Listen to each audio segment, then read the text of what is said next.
Y ഭയങ്കര strong ആണെന്നാണെങ്കിൽ നമുക്ക് എത്ര തോറ്റിട്ടുണ്ടെങ്കിലും വീണ്ടും എഴുന്നേറ്റ് പോകാനുള്ള പവർ കിട്ടും. ബേസിക്കലി അതൊരു സ്കില്ലാണ്. അത് പഠിക്കാൻ ഇൻവെസ്റ്റ് ചെയ്യുക.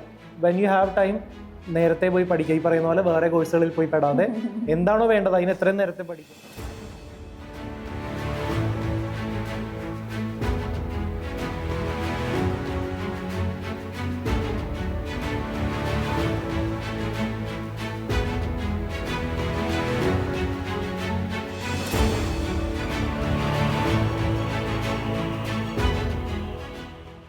Hello sir, hello ma'am. First of all thank you so much ഇങ്ങനെ ഒരു ബിസി സ്കെഡ്യൂളിൽ നമ്മുടെ പ്രോഗ്രാമിന് കാണാൻ വന്നതിന്.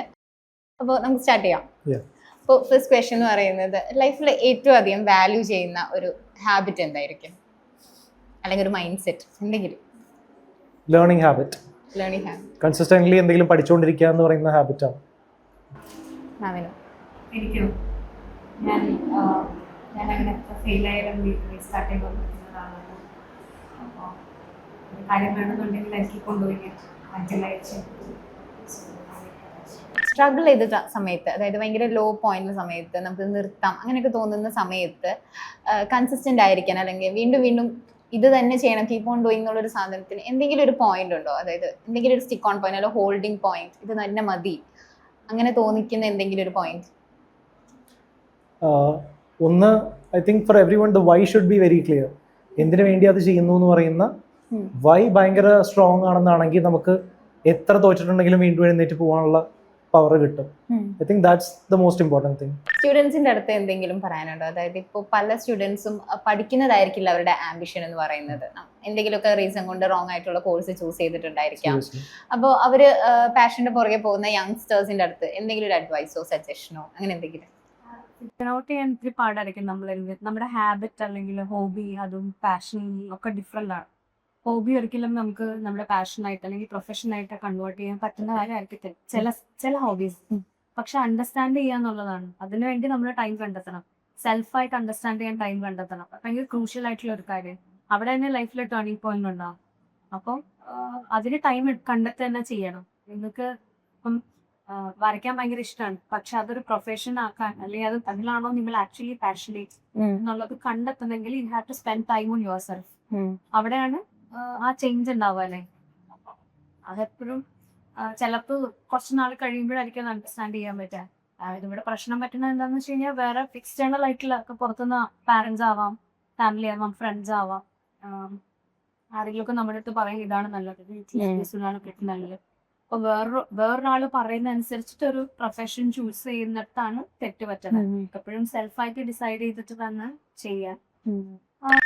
ഏറ്റവും അധികം കടപ്പെട്ടിരിക്കുന്നതായിട്ട് ആരെങ്കിലും ഉണ്ടോ?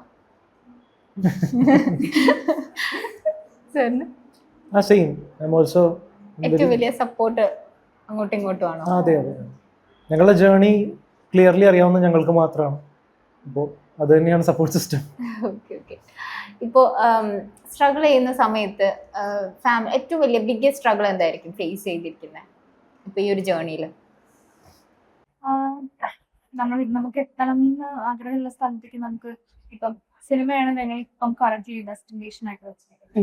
അവിടേക്ക് എത്തുക എന്ന് പറഞ്ഞു കഴിഞ്ഞാൽ നമുക്ക് പോയിന്റ് കോണ്ടാക്റ്റുകളോ അല്ലെങ്കിൽ മെന്റേഴ്സോ അവിടേക്ക് ലീഡ് ചെയ്യാനായിട്ട് ആൾക്കാരോ ഇങ്ങനെ ചെയ്ത അങ്ങനെ പറഞ്ഞു തരാനൊന്നും ആരുണ്ട്. നമ്മൾ തന്നെ നമ്മളുടെ ഒരു പാത്ത് ഫൈൻഡ് ഔട്ട് ചെയ്തിട്ട് ഒരു പുതിയ വേയിലൂടെ അവിടെ എത്താൻ നോക്കിക്കൊണ്ടിരിക്കുകയാണ്. അപ്പൊ അത് ഞങ്ങൾ സംബന്ധിച്ച് ഒത്തിരി ഹാർഡാണ്. ചിലപ്പം തെറ്റുപറ്റാം, ചിലപ്പോൾ റോങ് വേയിൽ പോവാം, റീസ്റ്റാർട്ട് ചെയ്യാം. അത് ഇച്ചിരി ടൈം കൺസ്യൂമിങ് ആണെന്നുള്ളതുണ്ട്. സമയം ഇങ്ങനെ ക്ലോക്ക് ടേക്ക് ചെയ്തോണ്ടിരിക്കുന്നതുകൊണ്ട് മാത്രം ഒരിത്തിരി വിഷമമുണ്ട്. കാരണം ചിലപ്പോൾ നമ്മളിപ്പം ഓപ്പൺ ചെയ്യുന്നൊരു വേ വേറെ ഒരുപാട് പേർക്ക് ഈസിയാണ് ഈ വഴി.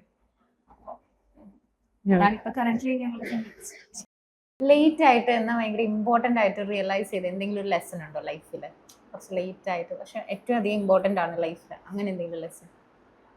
whatever your struggle is, make sure you live happily. ജീവിക്കാൻ മറക്കരുത് എന്ന് പറയുന്നതാണ്. എന്തെങ്കിലും ഒരു കോട്ടോ അല്ലെങ്കിൽ മോട്ടിവേഷനോ ഉണ്ടോ ഫോളോ ചെയ്യുന്നത്? അതായത് ഇപ്പം നമ്മൾ ഭയങ്കര ലോ ആയിരിക്കും, റാൻഡംലി ഇൻസ്റ്റഗ്രാമിൽ സ്ക്രോൾ ചെയ്ത വല്ല വീഡിയോ ആയിരിക്കാം, അല്ലെങ്കിൽ എന്തെങ്കിലും കേട്ടതായിരിക്കാം, അങ്ങനെ എന്തെങ്കിലും ഉണ്ടോ ഫോളോ ചെയ്യുന്നത്? എൻ്റെ ചെറുപ്പത്തിൽ അമ്മ പറയായിരുന്നു നമ്മൾ മനുഷ്യന്റെ മാത്രമുള്ള ഒരു കഴിവാണ് നമ്മൾ പരിശ്രമിച്ചാൽ നമുക്ക് എന്തും കിട്ടുന്നു. അത് ഞാൻ കുഞ്ഞായിരിക്കുമ്പോൾ അമ്മ പറയാം, ഞാൻ എന്തെങ്കിലും വരച്ചു കൊണ്ട് കാണിച്ചാൽ, എന്തെങ്കിലും ക്രാഫ്റ്റ് ചെയ്ത് കാണിച്ചാൽ, വെറുതെ പാട്ട് പാടിയത് ഡാൻസ് ചെയ്താണ്. അപ്പൊ അമ്മ പറയും കീപ്പ് ഓൺ ഡൂയിങ് ഇറ്റ്. അതായത് നമുക്ക് പെർഫെക്റ്റ് ആക്കി എടുക്കാൻ പറ്റും. മനുഷ്യന്മാർ പരിശ്രമിച്ചാൽ, അത് നമ്മളൊരു ഇത് പറയായിരുന്നു, പരിശ്രമിച്ചാൽ എന്തിനേയും കരത്തിലാക്കാൻ കഴിവുള്ളവർ വണ്ണം ദീർഘങ്ങളാം കരങ്ങളെ നമുക്ക് നൽകിയുള്ള സന്ദേശം. ഏറ്റവും പ്രൗഡസ്റ്റ് മൊമെന്റ് എന്താണ് ലൈഫിൽ? എന്തെങ്കിലും ഇപ്പോഴത്തെ സിറ്റുവേഷൻ അല്ലെങ്കിൽ എന്തെങ്കിലും വാങ്ങിച്ചതോ ആരെങ്കിലും പറഞ്ഞതോ? ഓക്കെ, നമ്മുടെ സ്റ്റുഡൻസിന്റെ എന്തൂസിയാസം ഒക്കെ കാണുമ്പോൾ കോളേജ് ഡേയ്സിൽ എന്തെങ്കിലും മെമ്മറീസ് ഉണ്ടോ ഷെയർ ചെയ്യാൻ? എന്തെങ്കിലും ഫണ്ണി മിസ്റ്റേക്ക് ആയിരിക്കാം, അങ്ങനെ എന്തെങ്കിലും? ക്ലാസ് കട്ട് ചെയ്ത് ഓർമ്മയുണ്ട്. ഞാൻ ആക്ച്വലി ഒരു ഫെസ്റ്റിവൽ കിഡായിരുന്നു. I play keyboard.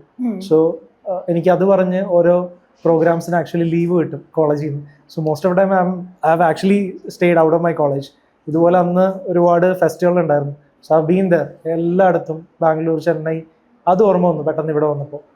That is actually A great memory of my.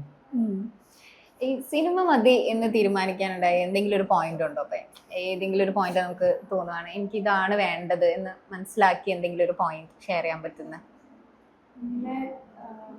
എന്നെ സിനിമയിലേക്ക് അട്രാക്ട് ചെയ്ത ലാലേട്ടനാണ്. ഭയങ്കര കുഞ്ചിലോടെ എല്ലാവരും തിയേറ്ററിൽ ഭയങ്കരമായിട്ട്, വീട്ടിലെല്ലാം ഭയങ്കര സിനിമക്കാരാന്ന് പറയും. ഇത് മെഗാപ്പൻ കുഞ്ഞിലോട്ടെ എല്ലാ വെള്ളിയാഴ്ച പണ്ട് ചെന്ന് പ്രവർത്തിക്കുന്നതാണ്. അത് ഞങ്ങളെ സംബന്ധിച്ച് ഭയങ്കര സന്തോഷം തരുന്ന കാര്യമാണ്. അതില് ലാലേട്ടന്റെ സിനിമകളാണ് ടിവിയിലാണെങ്കിലും തിയേറ്ററിലാണെങ്കിലും കൂടുതൽ കണ്ടിട്ടുള്ളത്. അപ്പോ സിനിമ എന്ന് പറയുന്ന മാജിക്കിലേക്ക് ഏറ്റവും കൂടുതൽ അട്രാക്ട് ചെയ്തിട്ടുള്ളത് ആ ഒരു ഫാക്ടർ അത് തന്നെയാണ്. അപ്പൊ എനിക്ക് എങ്ങനെയാണ്, എനിക്ക് ആ ലാലേട്ടൻ എന്ന് പറയുന്ന മാജിക് ആണ് എന്നെ ആദ്യമായിട്ട് സിനിമയിലേക്ക് സിനിമയിലേക്ക് അട്രാക്ട് ചെയ്ത് എന്താണെന്നാണോ? അല്ലെങ്കിൽ എനിക്ക് സിനിമയാണ് വേണ്ടത് എന്ന് മനസ്സിലാക്കിയ ഒരു പോയിന്റ്? അത് സ്റ്റോറി ടെല്ലിംഗ് പണ്ടേ ഭയങ്കര ഇഷ്ടമാണ്. ഒരു സിനിമ കണ്ടു കഴിഞ്ഞിട്ടുണ്ടെങ്കിൽ അത് മറ്റൊരാളുടെ അടുത്ത് പോയി ബാക്ക്ഗ്രൗണ്ട് സ്കോർ ഒക്കെ ഇട്ട് നറേറ്റ് ചെയ്താൽ മാത്രമാണ് ഒരു സമാധാനം കിട്ടുക. അതായത് എനിക്ക് കിട്ടിയ എക്സൈറ്റ്മെന്റ് വേറൊരാൾക്ക് കിട്ടുന്നതിൽ എനിക്ക് ഭയങ്കര ഇഷ്ടമുണ്ടായിരുന്നു. ആൻഡ് മറ്റുള്ളവരെ എന്റർടൈൻ ചെയ്യാൻ ഇഷ്ടമാണ്, ഹാപ്പി ആക്കാൻ ഇഷ്ടമാണ്.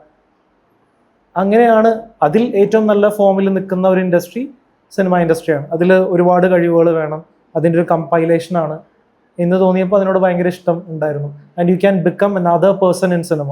That is very brilliant. അതായത് നമ്മളല്ലാത്ത വേറൊരാളാവാൻ പറ്റും അഭിനയിക്കുന്ന സമയത്ത്. അത് ഭയങ്കര ക്യാച്ചി ആയിട്ടുള്ള ഒരു കാര്യമായിരുന്നു. അങ്ങനെയാണ് ഇഷ്ടം തുടങ്ങിയത്.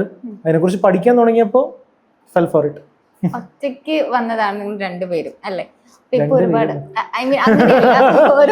രണ്ടുപേരും ഒറ്റയ്ക്ക് വന്നതാണ്. അപ്പോ ഇപ്പൊ ഒരുപാട് യങ് ആയിട്ടുള്ള ആൾക്കാർ സിനിമ ആഗ്രഹിച്ച്, അതായത് ഒരു ബാക്ക്ഗ്രൗണ്ടും ഇല്ലാതെ സിനിമ ആഗ്രഹിച്ച് അങ്ങനെ നടക്കുന്നവരുണ്ട്. അവരുടെ അടുത്ത് സ്പെഷ്യൽ ആയിട്ട് എന്തെങ്കിലും പറയാനുണ്ടോ? Personal experience. ബാക്ക്ഗ്രൗണ്ട് ഇതിന് വേണമെന്നില്ല. മറ്റുള്ളവരെക്കാളും ബാക്ക്ഗ്രൗണ്ട് ഉള്ള ആൾക്കാരെക്കാളും കുറച്ചുകൂടി സമയം എടുക്കും എന്നുള്ളതേ ഉള്ളൂ. ഇഷ്ടംപോലെ പേര് അങ്ങനെ വന്നിട്ടില്ലേ. അങ്ങനെ ബേസിക്കലി അതൊരു സ്കില്ലാണ്. അത് പഠിക്കാൻ ഇൻവെസ്റ്റ് ചെയ്യുക. വെൻ യു ഹാവ് ടൈം നേരത്തെ പോയി പഠിക്കുക. ഈ പറയുന്ന പോലെ വേറെ കോഴ്സുകളിൽ പോയി പെടാതെ എന്താണോ വേണ്ടത് അതിന് എത്രയും നേരത്തെ പഠിക്കുക. ഇപ്പൊ എന്നോട് ചോദിക്കുവാണ് എനിക്കിത് കോളേജിൽ പഠിക്കാൻ പറ്റിയിരുന്നെങ്കിൽ എന്ന് വെച്ചാൽ I would have preferred it right now. College തൊട്ടേ എനിക്കിത് പഠിക്കാൻ പറ്റിയിരുന്നെങ്കിൽ ഞാൻ ഇതിന് മുന്നേ ഈ സ്റ്റേജിൽ എത്തിയാണ്. സോ എല്ലാം സ്കില്ല് തന്നെയാണ്, അല്ലാതെ ഇതിനകത്ത് വേറെ പേടിപ്പെടുത്തുന്ന കാര്യങ്ങളൊന്നുമില്ല. Go and get it. That's it. ഇത്രയും തിരക്കിട്ട ഒരു സ്കെഡ്യൂളിൽ നിന്ന് നമ്മുടെ കൂടെ സമയം ചെലവഴിച്ചതിന് ഒത്തിരി നന്ദി. ഈ ലക്ഷ്യം എന്ന് പറയുന്നത് നമ്മുടെ കുട്ടികളുടെ ഒരുപാട് ഉറക്കമൊഴിച്ച രാത്രികളുടെ ഒരു റിസൾട്ട് ആയിട്ടാണ് ലക്ഷ്യം. റീജിയനിലെ തന്നെ ഒരു one of the biggest college fest ആണ്. അപ്പൊ അതിന്റെ ഒരു പാർട്ടാവാൻ വന്നതിൽ ഒത്തിരി നന്ദി. Thank you so much.